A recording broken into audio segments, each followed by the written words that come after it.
হযরত ইব্রাহিম নবীকে আগুনে নিক্ষেপ করার সময় কি ঘটেছিল? কেন তার নিজের বাবাই তাকে আগুনে ফেলে দিলেন? সেদিন ফেরেশতারা কেন তাকে আগুনে পড়া থেকে বাধা দিতে চাইলেন এবং সাহায্য করতে চেয়েছিলেন? কিন্তু ইব্রাহিম আলাইহিসসালাম কেন ফেরেশতাদের সাহায্য নিলেন না? কেন তাদের ফিরে যেতে বললেন? তারপর আগুন কিভাবে আল্লাহর নির্দেশে জান্নাতের বাগানে রূপ নিল? এছাড়াও আমরা আরও জানব ইব্রাহিম আলাইহিসসালাম কেন মূর্তিগুলো ভেঙেছিলেন, ভাঙার আগে তিনি মূর্তিগুলোর সাথে কি কি কথা বলেছিলেন। এই সব বিষয় নিয়ে থাকছে আজকের ভিডিও। নূর ন্যারেটিভ চ্যানেলের প্রিয় দর্শক বন্ধুরা, তাহলে চলুন শুরু করি আজকের আলোচনা। হযরত ইব্রাহিম আলাইহিসসালাম ছিলেন আল্লাহ রাব্বুল আলামিনের একজন মহান ও মর্যাদাবান নবী। তিনি এই পৃথিবীতে প্রেরিত হয়েছেন মূর্তি পূজা নিঃশেষ করতে এবং মানব জীবনকে শিরকের অন্ধকার থেকে মুক্তি দেবার লক্ষ্যে। কিন্তু হযরত ইব্রাহিম আলাইহিসসালামের পরিস্থিতি ছিল ভিন্ন। যখন তিনি দেখলেন যে তার পিতা আজর কুমার নিজেই মূর্তি তৈরি করে মূর্তি পূজা করছেন, এবং শুধু তাই নয়, তিনি তার বাড়িকে মূর্তি পূজার একটি বড় কেন্দ্র হিসেবে ব্যবহার করছেন এবং আশেপাশের মানুষ তার পিতার তৈরি মূর্তিগুলোকে পূজা করছে, যার মাধ্যমে তারা আল্লাহর সাথে শিরক করছে। হযরত ইব্রাহিম আলাইহিসসালাম যখন এই দৃশ্যটি প্রত্যক্ষ করলেন, তখন তিনি নিজেকে আর সংযত রাখতে পারলেন না। তিনি মনে মনে ভাবলেন তার পিতাকে মূর্তি পূজার এই কুফরি থেকে রক্ষা করা জরুরি এবং তাকে একমাত্র আল্লাহ রাব্বুল আলামিনের ইবাদতের দিকে আহ্বান করবেন। ইব্রাহিম আলাইহিসসালাম তার পিতাকে মূর্তি পূজা থেকে রক্ষা করার জন্য কি কি উপদেশ দিয়েছিলেন এবং সেই উপদেশগুলো কিভাবে দিয়েছিলেন, মহান আল্লাহ রাব্বুল আলামিন সেই কথাগুলিকে সূরাতুল মারিয়ামের 41 থেকে 48 নম্বর আয়াতে অত্যন্ত চমৎকারভাবে উল্লেখ করেছেন। যখন ইব্রাহিম আলাইহিসসালাম তার পিতাকে বললেন, হে আমার পিতা, কেন আপনি এমন জিনিসের উপর উপাসনা করেন যে শুনতে পারে না, দেখতে পারে না এবং যে আপনার কোনো উপকারও করতে পারে না? হে আমার পিতা, নিশ্চয়ই আমার নিকটে যে জ্ঞান এসেছে তা আপনার নিকটে আসেনি, অতএব আপনি আমাকে অনুসরণ করুন, আমি আপনাকে সরল পথ প্রদর্শন করব। হে আমার পিতা, আপনি শয়তানের উপাসনা করবেন না, নিশ্চয়ই শয়তান আল্লাহ রাব্বুল আলামিনের অবাধ্য। নিশ্চয়ই আমি আশঙ্কা করছি আল্লাহ রাব্বুল আলামিনের শাস্তি আপনাকে স্পর্শ করবে এবং আপনি শয়তানের বন্ধু হয়ে যাবেন। হযরত ইব্রাহিম আলাইহিসসালামের এই কথা শুনে তার পিতা বলল, হে ইব্রাহিম, তুমি কি আমার উপাস্যদেরকে অবজ্ঞা করছো? যদি তুমি এইরূপ কথা বলা থেকে বিরত না হও, তবে অবশ্যই আমি তোমাকে পাথরের আঘাতে চূর্ণ বিচূর্ণ করে দেব, আর এখন তুমি আমাকে একা ছেড়ে দাও। হযরত ইব্রাহিম আলাইহিসসালাম তার পিতার কথা শুনে বলেছিলেন, আপনার প্রতি শান্তি বর্ষিত হোক, শীঘ্রই আমি আপনার জন্য আমার প্রতিপালকের নিকটে ক্ষমা প্রার্থনা করব এবং তিনি আমার প্রতি স্নেহশীল। হে আমার পিতা, আমি আপনাকে এবং আপনি আল্লাহ ব্যতীত যাকে আহ্বান করেছেন তাকে পরিত্যাগ করে চলে যাব এবং আমি আমার প্রতিপালক আল্লাহর আহ্বান করব। নিশ্চয়ই আমি আমার প্রতিপালকের আহ্বান করে বঞ্চিত হব না। হযরত ইব্রাহিম আলাইহিসসালাম এইভাবে তার পিতাকে অনেকগুলো উপদেশ ও অনুরোধ করলেন, কিন্তু তারপরেও তার পিতা মূর্তি পূজা ছাড়তে রাজি হল না। হযরত ইব্রাহিম আলাইহিসসালাম যখন তার পিতার ব্যাপারে সম্পূর্ণরূপে নিরাশ হয়ে গেলেন, তখন তিনি ভাবলেন তার সম্প্রদায়ের মূর্তি পূজাকারীদের উপদেশ দিবেন। এরপর একদা তিনি তার সম্প্রদায়কে আল্লাহ রাব্বুল আলামিনের একত্ববাদের দিকে আহ্বান করার জন্য একটি জায়গায় একত্র করলেন। ইব্রাহিম আলাইহিসসালাম তার সম্প্রদায়কে তখন কি বলেছিলেন? আল্লাহ রাব্বুল আলামিন এই কথাগুলি সূরাতুল শুআরার 59 থেকে 99 নম্বর আয়াতে অত্যন্ত চমৎকারভাবে উল্লেখ করেছেন। আল্লাহ রাব্বুল আলামিন বলেন, হযরত ইব্রাহিম আলাইহিসসালাম তার সম্প্রদায় ও তার পিতাকে বললেন, তোমরা কিসের পূজা করছো? তারা বলল, আমরা মূর্তিসমূহের পূজা করছি এবং এদের নিকটে অনবরত নিষ্ঠার সাথে বসে থাকি। হযরত ইব্রাহিম আলাইহিসসালাম তখন তাদেরকে বললেন, যখন তোমরা তাদেরকে ডাকো, তারা কি তোমাদের কথা শোনে? তারা কি তোমাদের কোনো উপকার কিংবা ক্ষতি করতে পারে? তারা তখন বলল, না। অতঃপর তারা বলল, তবে আমরা আমাদের পূর্বপুরুষদেরকে এই কাজ করতে দেখে এসেছি। তখন হযরত ইব্রাহিম আলাইহিসসালাম বললেন, তোমরা কিভাবে দেখেছ? জেনে রাখো, তোমরা যাদের পূজা করো এবং তোমাদের পূর্বপুরুষরা যাদের পূজা করে, এগুলি সব আমার শত্রু। একমাত্র আল্লাহ রাব্বুল আলামিন ব্যতীত, যিনি আমাকে সৃষ্টি করেছেন এবং তিনি আমাকে সৎ পথ প্রদর্শন করেছেন, তিনি আমাকে খাদ্য দান করেন এবং পানীয় দান করেন এবং যখন আমি অসুস্থ হয়ে পড়ি তখন তিনি আমাকে সুস্থতা দান করেন। আর তিনিই সেই সত্তা যিনি আমাকে মৃত্যু দান করবেন, অতঃপর আবার জীবিত করবেন। এবং তার নিকটে আমি এই আশা রাখি যে আমার ত্রুটি বিচ্যুতিগুলো তিনি কিয়ামতের দিন ক্ষমা করে দিবেন।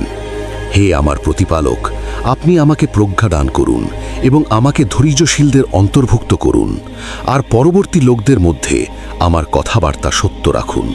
হে আমার প্রতিপালক, আমাকে জান্নাতুল নাঈমেরও সের অন্তর্ভুক্ত করুন, আর আমার পিতাকে ক্ষমা করুন, তিনি পথভ্রষ্টদের মধ্যে রয়েছেন। আর যেই দিন সকলে পুনরায় জীবিত হয়ে উঠবে সেই দিন আমাকে লজ্জিত করবেন না, যেদিন ধন সম্পদ এবং সন্তান সন্ততি কোনো উপকারে আসবে না, কিন্তু যে ব্যক্তি আল্লাহর দরবারে সুস্থ অন্তর নিয়ে আসবে সেই ব্যক্তি সফলকাম হবে। হজরত ইব্রাহিম আলাইহিসসালাম তার সম্প্রদায়কে এত কথা বোঝানোর পরেও তারা তাকে উত্তর দিল, তুমি আমাদেরকে যতই উপদেশ দাও না কেন, আমরা কোনোদিন আমাদের পূর্বপুরুষদের করা মূর্তি পূজা ছেড়ে দেব না। এটা আমাদের রক্ত মাংসের সাথে মিশে গেছে। অতএব তুমি তোমার বৃথা চেষ্টা পরিবর্তন করো এবং আমাদেরকে আমাদের অবস্থার উপর ছেড়ে দাও। হজরত ইব্রাহিম আলাইহিসসালাম তার সম্প্রদায়ের এই কথা শুনে অনেক নিরাশ হয়ে পড়লেন। তখন তিনি যা বলেছিলেন আল্লাহ রাব্বুল আলামিন সূরাতুল আম্বিয়ার ৭৯ নম্বর আয়াতে উল্লেখ করে বলেছেন, হজরত ইব্রাহিম আলাইহিসসালাম তার সম্প্রদায়ের কথা শুনে বললেন, আমি আমার চেহারা সেই প্রতিপালকের দিকে ফিরিয়ে নিলাম যিনি আসমান ও জমিন সৃষ্টি করেছেন, এবং আমি মুশরিকদের অন্তর্ভুক্ত নই। এরপর হজরত ইব্রাহিম আলাইহিসসালাম একা একা ভাবতে লাগলেন কিভাবে অবাধ্য সম্প্রদায়কে শিক্ষা দেওয়া যায় এবং কিভাবে তাদের বোঝানো যায় আসলে মূর্তিগুলোর কোনো ক্ষমতা নেই। অতঃপর তার মূর্খ সম্প্রদায়কে শিক্ষা দেওয়ার জন্য ইব্রাহিম আলাইহিসসালাম একটি পরিকল্পনা করলেন। আল্লাহ রাব্বুল আলামিন তার এই পরিকল্পনাকে সূরাতুল আম্বিয়ার ৫৭ নম্বর আয়াতে উল্লেখ করে বলেছেন, ইব্রাহিম আলাইহিসসালাম বললেন, এবং আল্লাহর শপথ, তোমরা পৃষ্ঠ প্রদর্শন করে চলে গেলে আমি তোমাদের মূর্তিদের অনিষ্ট করব। ইব্রাহিম আলাইহিসসালামের মূর্তিপূজক সম্প্রদায় তাদের সকল মূর্তিগুলোকে একটি মন্দিরের মধ্যে অত্যন্ত চমৎকারভাবে সাজিয়ে রেখেছিল। হজরত ইব্রাহিম আলাইহিসসালাম পরিকল্পনা করলেন, কোনোদিন যদি আমি সুযোগ পাই তাহলে মূর্তিগুলোকে ভেঙে চূর্ণবিচূর্ণ করে দেব, কিন্তু অনেক দিন ধরে তিনি সেই সুযোগ পাচ্ছেন না। অতঃপর আল্লাহ রাব্বুল আলামিন তাকে সেই সুযোগ দান করলেন। ঘটনাটি ছিল এইরূপ, সেই যুগে হজরত ইব্রাহিম আলাইহিসসালামের সম্প্রদায় একটি মেলায় যেত। সেই মেলাটি বছরে একবার বসত। হজরত ইব্রাহিম আলাইহিসসালামের সম্প্রদায়ের লোকেরা তার কাছে এসে বলল, হে ইব্রাহিম, চলো তুমিও আমাদের সাথে মেলায় যাবে। তাদের প্রশ্নের জবাবে হজরত ইব্রাহিম আলাইহিসসালাম কি উত্তর দিয়েছিলেন আল্লাহ রাব্বুল আলামিন সূরাতুস সাফফাতের ৮৮ এবং ৮৯ নম্বর আয়াতে চমৎকারভাবে তা উল্লেখ করেছেন। আল্লাহ রাব্বুল আলামিন বলেন, অতঃপর ইব্রাহিম আলাইহিসসালাম তারকাপুঞ্জের দিকে দৃষ্টি নিক্ষেপ করলেন এবং তিনি বললেন, আমি অসুস্থ। যখন তিনি তার সম্প্রদায়ের কাছে অসুস্থতার কথা বললেন তখন তার সম্প্রদায় তার কাছ থেকে চলে গেল। প্রিয় দর্শক, অনেকের মনে হতে পারে হজরত ইব্রাহিম আলাইহিসসালাম তাদের কাছে মিথ্যা কথা বলেছিলেন, কিন্তু গভীর দৃষ্টিতে তাকালে ইব্রাহিম আলাইহিসসালামের এই কথাটি মিথ্যা ছিল না। কেননা বাস্তবে তার সম্প্রদায়ের এই করুণ অবস্থা দেখে তিনি মানসিকভাবে অত্যন্ত অসুস্থ ছিলেন, আর সেই মানসিক অসুস্থতার কথাই হজরত ইব্রাহিম আলাইহিসসালাম তার সম্প্রদায়ের কাছে ব্যক্ত করেছিলেন। অতঃপর যখন তার সম্প্রদায়ের লোকেরা সকলে মেলায় চলে গেল তখন হজরত ইব্রাহিম আলাইহিসসালাম তার হাতে একটি কুঠার নিয়ে সেই মন্দিরে প্রবেশ করলেন। প্রবেশ করে তিনি দেখতে পেলেন অসংখ্য মূর্তি সাজানো রয়েছে, আর সেই মূর্তিগুলোর সামনে রাখা আছে হরেক রকমের খাবার। হজরত ইব্রাহিম আলাইহিসসালাম মূর্তিগুলোকে কি বলেছিলেন আল্লাহ রাব্বুল আলামিন সেই কথাগুলোকে সূরা সাফফাতে ৯১ থেকে ৯৩ নম্বর আয়াতে অত্যন্ত চমৎকারভাবে উল্লেখ করেছেন।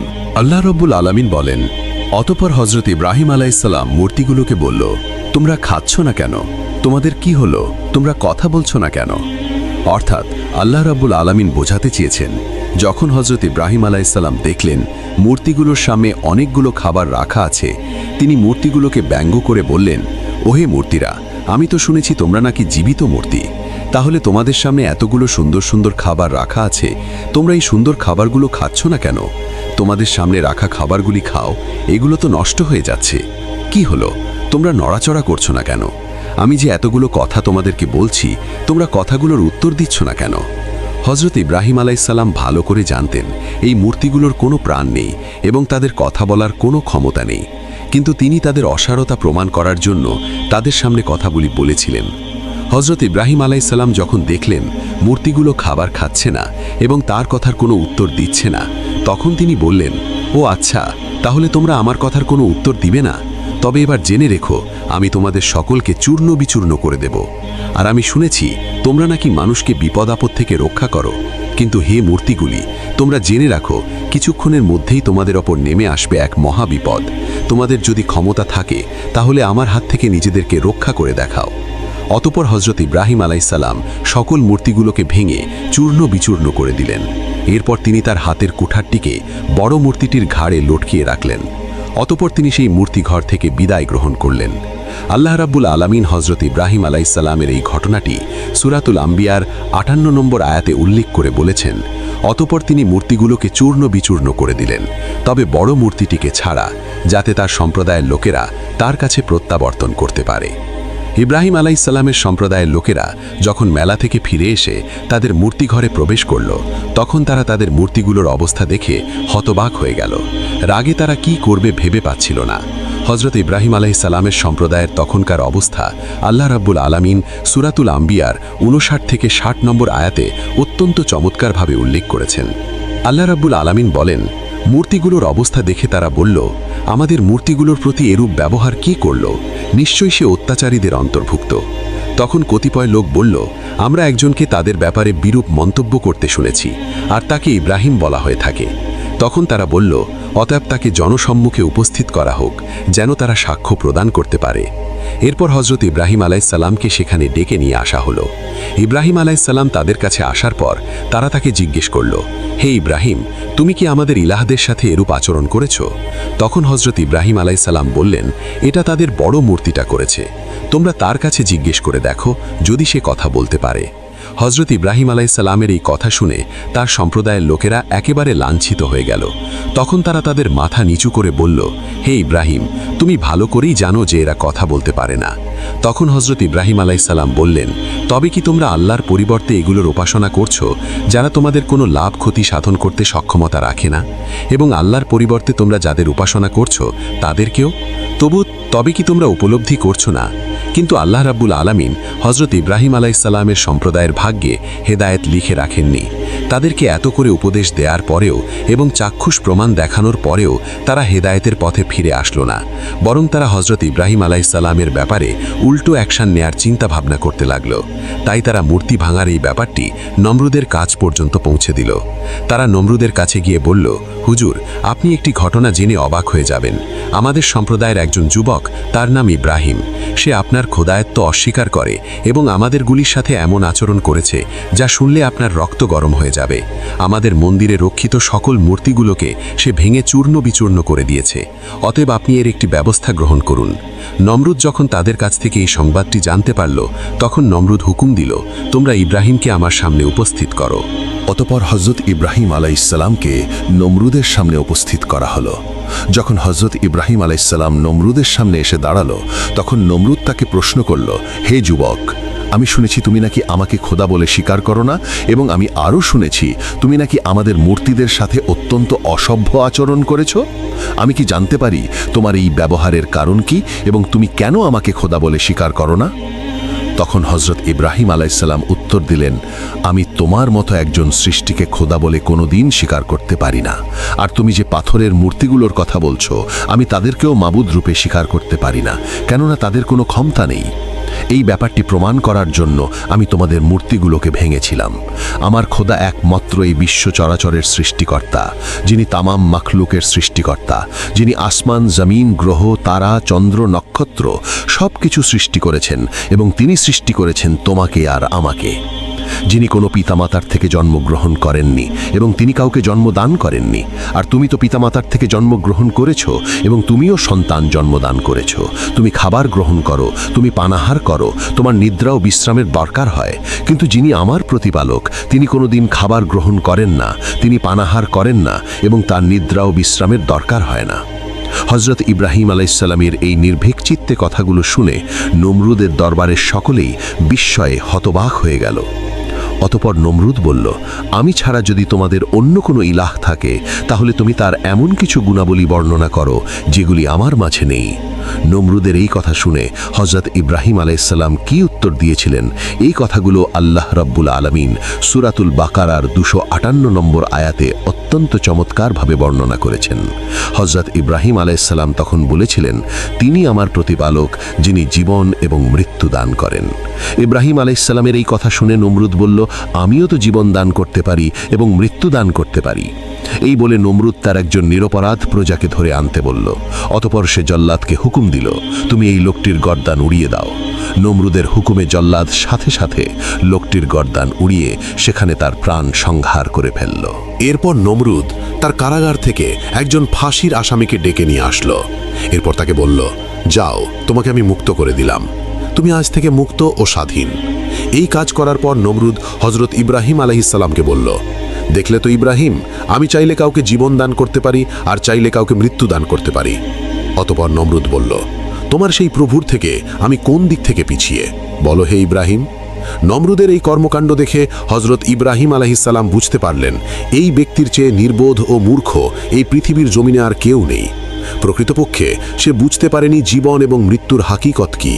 তাই হযরত ইব্রাহিম আলাইহিসসালাম তার সাথে এটা নিয়ে তর্ক না করে অন্য একটি যুক্তি তার সামনে উপস্থাপন করলেন। আল্লাহর নবী হযরত ইব্রাহিম আলাইহিসসালাম বললেন, আমার মহান প্রতিপালক প্রতিদিন সূর্যকে পূর্ব দিক থেকে উদিত করেন। হে নমরুদ, তুমি যদি পারো এবং যদি তোমার শক্তি থাকে, তাহলে তুমি সেই সূর্যকে পশ্চিম দিক থেকে উদিত করে দেখাও। হযরত ইব্রাহিম আলাইহিসসালামের এই কথা শুনে নমরুদের কি অবস্থা হয়েছিল, আল্লাহ রাব্বুল আলামিন তা বর্ণনা করেছেন এইভাবে। অতঃপর নির্বাক হয়ে গেল সেই কাফের এবং ইব্রাহিম আলাইহিসসালামের এই কথার কোনো উত্তর ছিল না তার কাছে। নমরুদ যখন বুঝতে পারল এই যুবকের সাথে বেশি তর্ক বিতর্ক করলে তার খোদাইত্বের দাবি হুমকির মুখে পড়ে যাবে, তখন সে বলল, এই যুবককে অন্ধকূপে বন্দী করে রাখো, আমরা তার ব্যাপারে পরবর্তী পদক্ষেপ নিয়ে আলোচনা করব। নমরুদের হুকুমে হযরত ইব্রাহিম আলাইহিসসালামকে অন্ধকার কুঠুরিতে বন্দী করে রাখা হলো।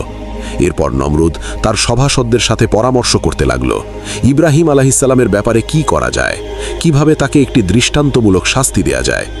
নমরুদের সভাসদদের মধ্যে একজন বলল, বাদশাহ নমরুদ, আমরা তাকে কতল করে ফেলি। কিন্তু এই প্রস্তাবটি নমরুদের কাছে পছন্দ হলো না। অপর একজন বলল, বাদশাহ নমরুদ, আমরা তাকে জনসম্মুখে অগ্নিকুণ্ডে প্রজ্বলিত করে হত্যা করি। এর মাধ্যমে সকলে একটি দৃষ্টান্তমূলক শিক্ষা গ্রহণ করবে, আর ভবিষ্যতে এই রকম গুরুতর অপরাধ করার সাহস কেউ করবে না। এই প্রস্তাবটি নমরুদের কাছে অত্যন্ত পছন্দনীয় হলো। অতঃপর সে তার পূর্ণ রাজ্যে ঘোষণা করে দিল, তোমরা অগ্নিকুণ্ড প্রজ্বলিত করার জন্য কাঠ সংগ্রহ করো। নমরুদের হুকুমে তার রাজ্যের প্রজারা বিশাল একটি খোলা ময়দানে অগ্নিকুণ্ড প্রজ্বলিত করার জন্য কাঠ সংগ্রহ করতে থাকল। অনেক দিন যাবৎ কাঠ সংগ্রহের কাজ চলতে থাকল। যখন সেই অগ্নিকুণ্ড প্রজ্বলিত করার জন্য পর্যাপ্ত পরিমাণ কাঠ একত্রিত হয়ে গেল, তখন নমরুদের হুকুমে সেই কাঠগুলোতে আগুন প্রজ্বলিত করা হলো, আর সাথে সাথে দাউ দাউ করে আগুন জ্বলে উঠল। বর্ণিত আছে, সেই আগুনের উত্তাপ এবং সেই আগুনের প্রজ্বলন এতই তীব্র ছিল যে তার 1 মাইল উপর দিয়ে কোনো পাখি উড়ে গেলে সেই আগুনের তাপ বিষিক্ত হয়ে আগুনে নিক্ষিপ্ত হতো। এরপরে নমরুদের সৈন্যেরা হযরত ইব্রাহিম আলাইহিসসালামকে সেই অগ্নিকুণ্ডে নিক্ষেপ করতে চাইল, কিন্তু তারা একটি গুরুতর সমস্যার সম্মুখীন হলো। কেননা আগুনের উত্তাপ এতই তীব্র ছিল যে আগুনের পাশে গিয়ে হযরত ইব্রাহিম আলাইহিসসালামকে আগুনে নিক্ষেপ করার সুযোগও তারা পাচ্ছিল না। শয়তান যখন দেখল তার অনুসারীগণ একটি মহা বিপদে পড়ে গেছে, তখন সে ভাবতে লাগল, এদেরকে এখন সাহায্য করাই তো আমার শয়তানি দায়িত্ব। তাই শয়তান একজন ভালো মানুষের আকৃতিতে নমরুদের সৈন্যদের কাছে এসে বলল, সৈন্যরা, তোমরা যদি ইব্রাহিমকে অগ্নিকুণ্ডে নিক্ষেপ করতে চাও, তাহলে তার জন্য একটি নিক্ষেপণ যন্ত্র নির্মাণ করো, এবং সেই নিক্ষেপণ যন্ত্রের সাহায্যে তোমরা ইব্রাহিমকে অগ্নিকুণ্ডে নিক্ষেপ করতে পারবে। শয়তানের কথা মতো নমরুদের সৈন্যেরা ইব্রাহিম আলাইহিসসালামকে অগ্নিকুণ্ডে নিক্ষেপ করার জন্য একটি যন্ত্র প্রস্তুত করবে। অতঃপর তাকে অগ্নিকুণ্ডে নিক্ষেপ করার জন্য যখন তারা সেই যন্ত্রের উপরে তাকে উঠালো এবং যখন তারা ইব্রাহিম আলাইহিসসালামকে অগ্নিকুণ্ডে নিক্ষেপ করার মনস্থ করল, ঠিক সেই সময় আল্লাহর ফেরেশতারা নিক্ষেপণ যন্ত্রটি চেপে ধরল। অতঃপর অনেক চেষ্টা করেও নমরুদের সৈন্যেরা হযরত ইব্রাহিম আলাইহিসসালামকে আগুনে নিক্ষেপ করতে সক্ষম হচ্ছিল না। শয়তান যখন দেখল তার অনুসারীগণ আরও একটি নতুন বিপদের সম্মুখীন হয়েছে, তখন সে আবার একজন ভালো মানুষের আকৃতিতে তার সামনে এসে বলল, তোমরা যদি কিয়ামত পর্যন্ত চেষ্টা করো, তারপরেও ইব্রাহিমকে অগ্নিকুণ্ডে নিক্ষেপ করতে পারবে না, কেননা আল্লাহর অসংখ্য ফেরেশতা এই নিক্ষেপণ করার যন্ত্রটি চেপে ধরেছে। অতএব তোমরা একটা কাজ করো, 40 জন যুবকের সাথে 40 জন যুবতীর এই স্থানে প্রকাশ্যে জিনার ব্যবস্থা করে দাও, তাহলে তোমরা দেখবে তোমাদের উদ্দেশ্য সফল হয়েছে। শয়তানের পরামর্শ মোতাবেক সেই স্থানে 40 জন যুবকের সাথে 40 জন যুবতীর জিনার ব্যবস্থা করে দেয়া হলো। আল্লাহর ফেরেশতারা এই নির্লজ্জ দৃশ্য দেখার আগেই সেখান থেকে বিদায় গ্রহণ করল। অতপর নমরুদের সৈন্যেরা হযরত ইব্রাহিম আলাইহিস সালামকে নিক্ষেপণ যাত্রার মাধ্যমে তাকে সেই অগ্নিকুণ্ডে নিক্ষেপ করল। অগ্নিকুণ্ডে নিক্ষেপ হওয়ার সাথে সাথে জিব্রাইল আলাইহিস সালাম হযরত ইব্রাহিম আলাইহিস সালামের কাছে উপস্থিত হয়ে গেলেন। তিনি আল্লাহর নবী ইব্রাহিম আলাইহিস সালামের কাছে উপস্থিত হয়ে বললেন, হে আল্লাহর নবী, আপনি শুধু হুকুম করুন। আপনার হুকুম পেলে আমি আমার ডানার আঘাতে নিমিষের মধ্যে এই আগুনকে আমি নিভিয়ে ফেলব। জিব্রাইল আলাইহিস সালামের কথা শুনে আল্লাহর নবী হযরত ইব্রাহিম আলাইহিস সালাম বললেন, হে জিব্রাইল, আমি তোমার কাছে সাহায্য চাইব কেন? আমি যে বিপদে পতিত হয়েছি এটা কি আল্লাহ রাব্বুল আলামিন দেখছেন না? হে জিব্রাইল, যেহেতু আমার আল্লাহ সরাসরি দেখছেন যে তার নবী একটি বিপদে পতিত হয়েছেন, তাহলে তিনি আমাকে সরাসরি সাহায্য করবেন। আমি সেই আল্লাহ ছাড়া পৃথিবীর অন্য কোনো মাখলুকের সাহায্য কামনা করি না। আল্লাহ যদি চান তাহলে তিনি আমাকে এই অগ্নিকুণ্ড থেকে রক্ষা করবেন, আর যদি তিনি চান যে ইব্রাহিম এই অগ্নিকুণ্ডের মধ্যে প্রজ্বলিত হয়ে মারা যাবেন, তাহলে আমি আল্লাহর চাওয়াই সন্তুষ্ট রয়েছি। ইব্রাহিম আলাইহিস সালামের এই কথা শুনে জিব্রাইল আলাইহিস সালাম তার কাছ থেকে বিদায় গ্রহণ করলেন। অতপর আল্লাহ রাব্বুল আলামিন আগুনকে কি নির্দেশ দিয়েছিলেন সেই ব্যাপারটি সূরা আল আম্বিয়ার 69 নম্বর আয়াতে অত্যন্ত চমৎকারভাবে উল্লেখ করা হয়েছে। আল্লাহ রাব্বুল আলামিন আগুনকে বললেন, হে আগুন, তুমি ইব্রাহিমের জন্য শীতল ও শান্তিদায়ক হয়ে যাও। খবরদার হে আগুন, তুমি যদি আমার খালিলের একটি পশমও প্রজ্বলিত করো, তাহলে কিয়ামতের দিন আমার শাস্তি থেকে তোমাকে কেউ রক্ষা করতে পারবে না। আল্লাহ রাব্বুল আলামিনের এই নির্দেশ পাওয়ার সঙ্গে সঙ্গেই আগুন হযরত ইব্রাহিম আলাইহিস সালামের জন্য শান্তিদায়ক এবং আরামদায়ক হয়ে গেল। অতপর দেখা গেল মুহূর্তের মধ্যেই সেই আগুন বেহেশতের একটি সুন্দর বাগিচায় পরিণত হয়ে গেল। আল্লাহর নবী হযরত ইব্রাহিম আলাইহিস সালাম তার সেই বাগিচার মাঝে বসে বেহেশতের সুখ স্বাচ্ছন্দ্য ভোগ করতে লাগলেন। হযরত ইব্রাহিম আলাইহিস সালাম তার পরবর্তী জীবনে বলেছিলেন, আমি আমার জীবনের সবচাইতে সুখের যে দিনগুলি কাটিয়েছিলাম সেই দিনগুলি ছিল নমরুদের সেই অগ্নিকুণ্ডের ভিতরে। আমি সেই অগ্নিকুণ্ডে বেহেশতের স্বাদ আস্বাদন করেছিলাম। নমরুদ যখন দেখল হযরত ইব্রাহিম আলাইহিস সালামকে অগ্নি প্রজ্বলিত করলই না, বরং তার জন্য একটি বেহেশতের বাগান পরিণত হয়ে গেল, তখন সে চিন্তা করতে লাগল, হায়রে, এই ব্যাপারটি যদি সাধারণ মানুষ জানতে পারে তাহলে আমার কর্তৃত্ব হুমকির মুখে পড়ে যাবে। কাজেই নমরুদ তার দায়িত্ব রক্ষার জন্য পরবর্তী পদক্ষেপ কি নেওয়া যায় সেই ব্যাপারে চিন্তা ভাবনা করতে লাগল। দর্শক, এই ছিল ইব্রাহিম আলাইহিস সালামকে অগ্নিকুণ্ডে নিক্ষেপের ঘটনা। আল্লাহ রাব্বুল আলামিন আমাদেরকে জাতির পিতা ইব্রাহিম আলাইহিস সালামের মতো মজবুত ঈমানের অধিকারী হওয়ার তৌফিক দান করুন। প্রিয় দর্শক, আজকের এই ঘটনাটি শুধু গল্প নয়, বরং একটি জীবন্ত শিক্ষা। চলুন আমরা সবাই আমাদের জীবনে এই শিক্ষাকে কাজে লাগাই। আল্লাহ যেন আমাদের আমল করার তৌফিক দেন। ভিডিওটি উপকারী মনে হলে লাইক দিন, শেয়ার করুন এবং আমাদের চ্যানেলটি সাবস্ক্রাইব করতে ভুলবেন না।